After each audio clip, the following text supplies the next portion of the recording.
আমি চ্যালেঞ্জ করলাম তো যে ইলিয়াসের 14 গোষ্ঠী এবং ইলিয়াসের দ্বারা নাকি তাকে দ্বারা নাকি লালন পালন করে দেশে বিদেশে পৃথিবীর যে কোনো জায়গায় মাসুদ কামালের নামে একটা দুর্নীতির অভিযোগ প্রমাণ করে দেখাক। আমার কাছে এটা রাস্তা কুকুরের চেয়েও খারাপ। আমাকে নিয়ে একটা কন্টেন্ট বানানো হয়েছে বিদেশ থেকে, মিস্টার ইলিয়াস হোসেন নামের ব্যক্তি উনি করেছেন। সেটারও কিছু কমেন্ট এখানে আছে, যদি এটা প্রাসঙ্গিক নয় তবে আমি দেবো এই কারণে, যেহেতু আমার এই কন্টেন্টের মধ্যে কমেন্টগুলো এসেছে একটু কথা বলা দরকার। আমি আসলে বলতে চাই না, কিন্তু তবে বলবো। আপনি বলতে চান না কেন, তার মানে কি আপনার অপরাধী? না, তা না। দেখুন, আমি ওটা একটু ভূমিকাটা দিয়ে দিই। ভয়ের উপর রাস্তা দিয়ে আজকে বাসার থেকে আসছেন, কোথাও যাবেন, রাস্তায় আপনার সঙ্গে মানে অনেক কুকুর থাকবে, কুকুরের প্রতি ঘেউ ঘেউ করবে, এবং প্রত্যেকে আপনি বলবেন তুমি কেন ঘেউ ঘেউ করছো, বলতে পারবেন না। তো অনেক কিছু বলবে, ওনারা যদি লজিক দিয়ে বলেন, যুক্তি দিয়ে বলেন, তাহলে কোনো বক্তব্য নেই, তাহলে তো আমাদের আইনগত ব্যবস্থায় নেওয়া যায়। আর যদি লজিক না থাকে তাহলে তো আইনগত ব্যবস্থা নিবে না। ওনার কথা উনি বলে গেলেন, ঘেউ ঘেউ শব্দ আপনি শুনলেন, ওখানে আমার কিছু করার নাই রে ভাই। যাও, তারপরে আমি বলবো, কয়েকটা প্রশ্নের উত্তর দেবো। আমি প্রথমে সেই এটা নিয়ে আলোচনা করি, মূল পয়েন্টে যে ঐক্যমত্য কমিশন আলোচনা করি। ওখানে যারা কমেন্ট করেছেন, এখানে মিস্টার অনিক মাহমুদ উনি লিখেছেন, ভাই আমি আপনার কথার সাথে প্রথম থেকেই আংশিক সহমত ছিলাম, কিন্তু আপনার কথা যে আপনার বলার চেয়েও বেশি পরিমাণে বাস্তবায়ন হবে এটা নিয়ে ভাবিনি। আপনাকে ধন্যবাদ মিস্টার অনিক মাহমুদ। আপনি শুরুর দিকে আংশিক, হ্যাঁ আমি বলি আপনাকে, আমি কিন্তু শিওর ছিলাম এটাই হবে, কিন্তু এতটা বলিনি এই কারণে তখন একটা মানুষের মধ্যে একটা প্রত্যাশা ছিল এই সংস্কার নিয়ে, যে কারণে ওই প্রত্যাশাকে আমি আহত করতে চাইনি। আর আমি নিজেও মনে মনে ভেবেছি যে আমার বিশ্লেষণ ভুল হোক, তবে একটা ভালো কাজ হোক, কিন্তু ভুল হয়নি, ভালো কাজও হয়নি। যে হোক, কি আর করা, এটা আমাদের নিয়তি, এটা আমাদের মানতেই হবে। আমার দ্বিতীয় যে মন্তব্যটা সেটা লিখেছেন মিস্টার মোহাম্মদ বশির, তিনি লিখেছেন, মাসুদ কামাল ভাই এই পদে তারা নিজে হাতে আসেনি, তাদেরকে এই পদে আসীন করা হইয়াছে, তাদের যোগ্যতা ভোট প্রদানের মাধ্যমে হতে পারে না। ভালো লোকদের সম্মান এই সমাজে নেই, এটা চরম বাস্তব। খারাপ লোকদের পেছনে হাজার হাজার লোক দৌড়াচ্ছে। আশ্চর্য আমাদের সমাজ ব্যবস্থা। মাসুদ ভাই আপনি একজন ভালো লোক, আমি আপনার কথা বিশ্লেষণ থেকে ধরন থেকে বুঝে থাকি। আপনি আপনার এলাকায় ভোটে দাঁড়ান, আপনার এলাকার লোকদের বাস্তব চরিত্র আপনি বুঝতে পারবেন। তবে আমি এই কথা বলছি না উপদেষ্টা পরিষদের সকলেই ভালো লোক, তাদের নিয়োগে সততার এবং নিষ্ঠার ঘাটতি ছিল প্রচুর। মাসুদ ভাই এই সমাজে প্রকৃত ভালো লোকদের বিশাল অভাব। দেখুন, আপনার কথাটা কিন্তু একদম ঠিক, আপনার সঙ্গে আমি একদমই একমত যে ভালো লোক যেহেতু ভোটে পাবে না, কিন্তু ভোট কত পেল না পেল তা দিয়ে কিন্তু ভালোত্ব বিচার হয় না, এটা ঠিক। কিন্তু আমি যে কথাটা বলেছিলাম, আমি বলেছিলাম আপনি একটা কাজ করছেন, কিন্তু সেটা বাস্তবায়নটা কে করবে? যারা খারাপ লোক, যারা নির্বাচিত হলো, সবাই খারাপ তাও কিন্তু না, ধরে নিচ্ছি খারাপ, যারা নির্বাচিত হলেন তাদেরকে আপনি যদি বাস্তবায়নের দায়িত্ব দেন, তাহলে কেন বাস্তবায়ন করবেন? তা তো করবেন না। আমি সেই কথাটাই বলছি। আর আপনারা যে যোগ্য লোক, এটাই না প্রমাণ কিসের? এই যে যোগ্য লোক ছিল, আমি কিন্তু শুরু থেকে কিন্তু যোগ্যতা নিয়েও প্রশ্ন করেছি যে এই লোকগুলি যোগ্য নয়। এই লোকগুলি অধিকাংশ লোককে আমরা চিনি, এই লোকগুলির মধ্যে অনেকগুলি লোকের অতীত খুবই খারাপ। এবং তারও যে বড় কথা, সবচেয়ে বড় কথা, এই লোকগুলি দেশপ্রেমিক না। কোন দেশপ্রেমিক লোক নিজের দেশ ত্যাগ করে আরেকটা দেশের নাগরিকত্ব নিতে পারে না। আপনি নিজের দেশ ত্যাগ করে আরেক দেশে যেতে পারেন, ওখানে যে ইনকাম করতে পারেন, সেই ডলার দেশে পাঠাতে পারেন, সব ঠিক আছে, আপনি নাগরিকত্ব নেবেন না। নাগরিকত্ব না নিলে হয় না, হয়তো নাগরিকত্বের অর্থটা কি? অর্থ হচ্ছে আপনি এই দেশ ছেড়ে চলে যেতে চাচ্ছেন। যখন আপনি নাগরিকত্ব নিয়ে নিলেন, তখন আপনি দেশপ্রেম নিয়ে আমি সন্দেহ করবো। দেখেন, সবচেয়ে বড় প্রয়োজন হলো দেশপ্রেম। বড় কাজ, বড় সংস্কার, দেশ কিভাবে চলবে, এটা কেবলমাত্র দেশপ্রেমিক লোকেরই বড় অধিকার আছে, আর কারো নাই। সে যত বড় জ্ঞানী হোক না কেন। জ্ঞানী লোক যদি দুশ্চরিত্র হয়, তার সঙ্গে আপনি মিশবেন না। জ্ঞানী লোক যদি দেশপ্রেমিক না হয়, তার সঙ্গে আমি মিশবো না। এই মন্তব্য করেছেন আলী হায়দার। উনি লিখেছেন, আলী রিয়াজ সাহেব মনে হচ্ছে বাংলাদেশের সকল মানুষকে ওনার একান্ত বাধ্যবাধকতার ছাত্র ভাবছেন। ওনার সারা জীবনের সব অর্জন আজকে বিসর্জন দিয়েছেন। ঘোড়ার আন্ডা 1 বছর তা দেওয়ার পর বাহির হলো গাধার বাচ্চা। মাসুদ কামাল ভাইয়ের সাথে সহমত প্রকাশ করছি। আমার মনে হয় ওনারা ওনাদের ব্যর্থতার দায় স্বীকার করে জাতির কাছে ক্ষমা চাওয়া উচিত। এটা লিখেছেন মোহাম্মদ দুলাল মিয়া, তিনি লিখেছেন আসসালামু আলাইকুম মাসুদ কেমাল স্যার, আপনার কন্টেন্ট সময়সীমা বাড়ানোর জন্য অনুরোধ রইল। আপনার কথা শুনতে আমার খুব ভালো লাগে, আপনার কন্টেন্টের জন্য আমি অপেক্ষা করি। কোন সময় দিবেন, মানে বাড়তি সময় দিতে বলেছেন উনি।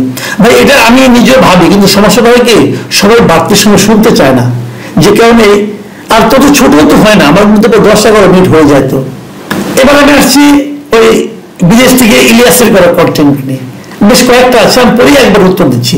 মাহবুব কিরণ লিখেছেন, প্রিয় মাসুদ ভাই, কুখ্যাত সাংঘাতিক ইলিয়াস আপনি এবং ডাক্তার জাহেদকে নিয়ে একটা প্রতিবেদন প্রকাশ করেছে, সেখানে খুবই কুরুচিপূর্ণ শিরোনাম এবং প্রতিবেদন জুড়ে আপত্তিকর ভাষার ছড়াছড়ি রয়েছে। এই বিষয়ে আপনার কাছে জানতে চাই। আমি এটা বলবো, আমি বাদ বাকি এগুলি পড়ি তারপরে বলবো। তবে একটা কথা বলি, উনি আপনি লিখেছেন একটা প্রতিবেদন প্রকাশ করেছে, ভাই এটা প্রতিবেদন না, প্রতিবেদন এভাবে হয় না, এটা কোনো সাংবাদিকতার এথিক্সের মধ্যেই পড়ে না। এই ভদ্রলোক কখনো সাংবাদিক হিসেবে কি লিখছে আমি বুঝতে পারলাম না। সে কিছুদিন আপনার ওই ইটিভিতে কিছুদিন চাকরি বাকরি করছে আমি জানি, কিন্তু সে প্রতিবেদন কি শিখছে আমি জানি, এটার নাম প্রতিবেদন না। কেননা পরে বলছি আপনাকে। ইমাম হোসেন লিখেছেন, ইলিয়াস ভুল যদি বলে থাকে তাহলে কতটুকু ভুল বলেছে সেটা তো মাসুদ ভাই আপনাকেই বলতে হবে। তবে মানুষ তার অতীতের কাছে সে নিজেই পরিষ্কার, তবে কথা কিন্তু থেকেই যাবে, কারণ আপনি সব ভুলের কথা সবার সামনে চাইলেও বলতে পারবেন না। আমি আসছি এখানে আবার। মাসুদুর রহমান লিখেছেন, ইলিয়াসের ভিডিওর জবাব চাই। আমি 3টে মন্তব্য আপনাকে, প্রথমটা শেষটা বললাম, এটা তো জবাব চাই, আমি জবাব দিচ্ছি। প্রথমত হলো, আপনি যদি প্রতিবেদন করেন, প্রতিবেদনের একদম বেসিক নিয়ম হলো আপনি যার বিরুদ্ধে প্রতিবেদন করবেন তার কাছে আপনি বক্তব্য নেবেন যে এই কাজটা যখন বলা হচ্ছে আপনার নামে এটা ঠিক কিনা, তাহলে এটা প্রতিবেদন হবে না। একা একে বললে প্রতিবেদন হয় না। আর 2 নম্বর হলো, উনি যেটা করেছেন সেখানে একটা সিঙ্গেল একটা প্রমাণ উনি দিতে পেরেছেন আমার সম্পর্কে। উনি আমার সঙ্গে সম্পর্কে যা বলেছেন একটা প্রমাণ দিতে পেরেছেন, উনি সেটা বলেননি। Not a single proof. উনি গায়ের জন্য বলে যাচ্ছেন অমুক বলেছে তমুক বলেছে, আমার নামে তেমন কিছু না, অন্যদের নামে তারপরে ওনার সঙ্গে জাহিদ মাসুদ কেমাল গম হয়ে গেল। কিভাবে হয়ে গেল? আমি কি করেছি না করেছি সমস্ত কিছু আমি জানি। এদের সঙ্গে আমার কোনো মানে ভাই এটা কি বলবো, কিভাবে আপনাদেরকে ব্যাখ্যা করবো? আপনার আমি বললাম একজন লোককে বললাম যে অমুক লোক এটা করেছে, তার সঙ্গে ইলিয়াস পিনাকি কনক সবাই জড়িত আছে, বলে দিলাম, হয়ে গেল।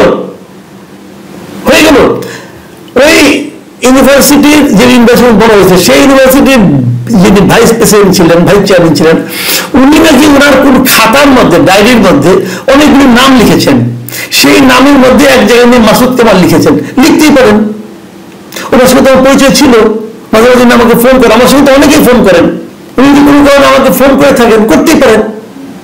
তো এই ফোন নম্বর আমার নামটা উনি লিখেছেন, অতএব আমি অপরাধী হয়ে গেলাম। মানে আমার নামটা ওনার ডায়েরিতে আছে, এটাই প্রমাণ।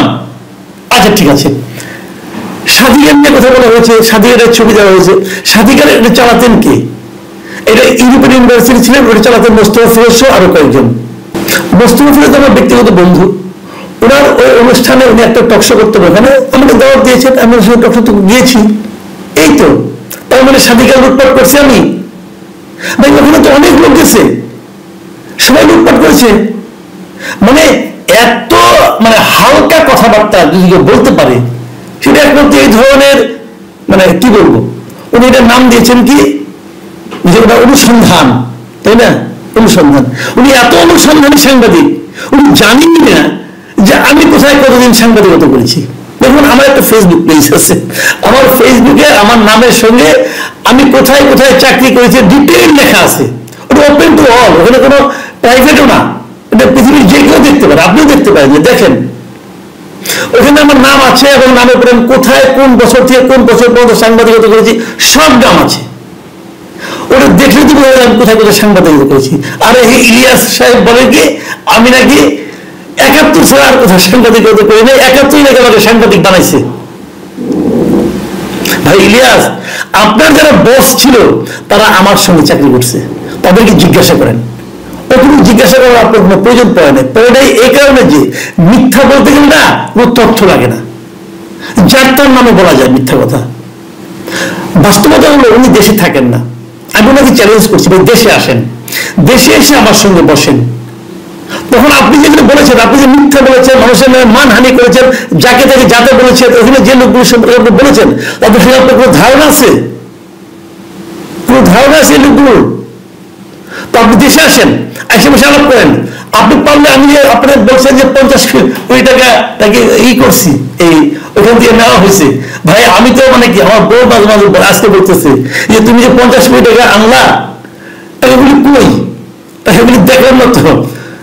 অত টাকা থাকলে বলতো আমি এই বাসাতে থাকবো না, আমাকে একটা ফ্ল্যাট কিনে দাও, এত টাকা তুমি আনছো ওখান থেকে। আমার এই বাসা, তার নাকি এই বাসায় এর মধ্যে উই পোকা, আমি একটা পুরোনো বাসায় থাকি ভাই, ভাড়া বাসায়। তো এই উই পোকা একটা 3টা শাড়ি কাটছে আজকে জানলাম, সে আমাকে বললো। তা ওদের শাড়িগুলি কাটা যেত না। আর সকালে ডক্টর জাহেদকে আমি ফোন করেছিলাম, বললাম জাহেদ ভাই এই 50 কোটি টাকা যে আনলেন আপনি, আমাকে তো দেওয়ার কথা, আমাকে দেন কিছু। ইলিয়াস সাহেব, মানুষের বিরুদ্ধে কুৎসা করেন না, তথ্য পেলে বলেন, আমার কোনো আপত্তি নেই। আপনি কেন, শুধু আপনি কেন, দেশের বিদেশের সকল লোককে আমি চ্যালেঞ্জ করতেছি, সকল লোক আমি চ্যালেঞ্জ করতেছি। উদ্ঘাটন করতে হবে না, যারা আমাকে দিয়েছেন, যে দিয়েছেন বুঝে জানেন দিয়েছেন। আমি কারোর কাছ থেকে 5 টাকা নিয়েছি, 5 টাকা যদি প্রমাণ করতে পারেন, চৌরাস্তার মনে দাঁড়িয়ে কান ধরে উদ্বোস করবো, জীবনে কোনো মুখ দেখাবো না। এটা বলার জন্য যে বুকের পাটও লাগে সেটা আমার আছে, এমনি এমনি মাঠের আমি নাই। আপনার মতো ইলিয়াস ভাই বহুদূর, আপনি তো অনুসন্ধানী সাংবাদিকতা জানেন না, বললাম কোথায় আমি চাকরি করছি, কোন কোন প্রতিষ্ঠানে চাকরি করছি জানেন না পর্যন্ত। ওই সমস্ত প্রতিষ্ঠানে দেশে থাকতে ঢুকতে পারতেন না আপনারা, আমাকে সাংবাদিকতা শিখাতে আসছেন না। আসেন না দেশে, দেশে আসেন, আপনি আমার নামে বলেন, আমি আপনার নামে বলি, আপনার কথা মিথ্যে হলে আপনাকে আমি মামলা দিব, আমার কথা মিথ্যে হলে আপনি আমাকে মামলা দিবেন। আর এই 50 কোটি টাকা আমি চুরি করেছি বলতেছেন, কার সঙ্গে কি করেছি বলতেছেন, একটা যদি প্রমাণ করতে পারেন, মামলা করেন না ভাই, করেন মামলা, দেখি কেমন পারেন আপনারা। একটা প্রমাণ করেন, একটা প্রমাণ, ওই আজীবন কথা বলেন না। কার সঙ্গে কার ছবি দেখাচ্ছেন, বলতেছেন মাসুদ কেমন গম, কার সঙ্গে কার দেখাচ্ছেন, আমার নাম দিয়ে দিচ্ছেন। আমি তো আপনার নামে এরকম লোকজন দিয়ে দিতে পারি। ওই বিদেশি বসে যে গলির কুত্তা গলিতে ঘেউ ঘেউ করে, আসেন না এখানে দেখি, আলাপ করি। আমি তো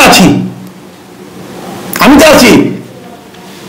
এগুলি বলেন না ভাই, এত সহজ না দুনিয়াটা। এই চুল পাচ্ছে এটা মেনবে না। ঢাকা শহরে যান, প্রেস ক্লাবে যান, যে জিজ্ঞাসা করেন মাসুদ কেবল কেমন সাংবাদিক, জিজ্ঞাসা করেন।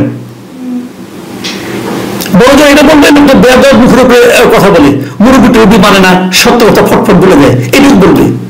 কিন্তু টাকা খেয়েছি, অথবা এই আপনি যেগুলো বছর মুখ চয়ন করতে পারেন, এগুলো করছি, একটা প্রমাণ করেন না। প্রিয় দর্শক, আমি হয়তো ইমোশনাল হয়ে গেছি, কারণ এটা হচ্ছে মাথায় রাখবেন ভাই, আমার কিন্তু পরিবার নিয়ে কোনো সমস্যা নাই। আমার ফ্যামিলি, আমার ওয়াইফ, আমার কন্যা, আমার পুত্র, এরা সব আমাকে চিনে, আমার ফ্যামিলিও আমাকে চিনে, আমার কোনো সমস্যা নেই এটা নিয়ে। কিন্তু আমার যারা দর্শক, এই যে আপনারা যে এই মন্তব্যগুলি করেছেন আমাকে, এই মন্তব্যগুলো করতে আপনাদের কষ্ট হয়েছে লিখতে, খুশি তো আমি জানি আপনারা আমাদের ভালোবাসা থেকে লেখছেন, ভাই আপনি কিছু বলেন, কি বলবো যাবো। ওই যে বললাম, রাস্তার কুকুর ঘেউ ঘেউ করলে আপনার তো কিছু করার নাই। আমার কাছে এটা রাস্তার কুকুরের চেয়েও খারাপ। তারা মানুষকে ডিফেন্ড করে, যেখানে কি ইসলামের ভাষায় বলা হয় গীবত, এরা হলো গীবতকারী। আমি চ্যালেঞ্জ করলাম তো যে ইলিয়াসের 14 গোষ্ঠী এবং ইলিয়াসের দ্বারা নাকি নাকি লালন পালন করে দেশে বিদেশে পৃথিবীর যে কোনো জায়গায় মাসুদ কামালের নামে একটা দুর্নীতির অভিযোগ প্রমাণ করে দেখাক, একটা সিঙ্গেল 5 টাকার, 50 কোটি তো দূরে থাক, দেখাক, তারপরে আলাপ করবো সে নিয়ে। প্রিয় দর্শক, এই ওপেন চ্যালেঞ্জ থাকলো, সবার প্রতি থাকলো, ওই রাস্তার কুকুরের প্রতিও থাকলো।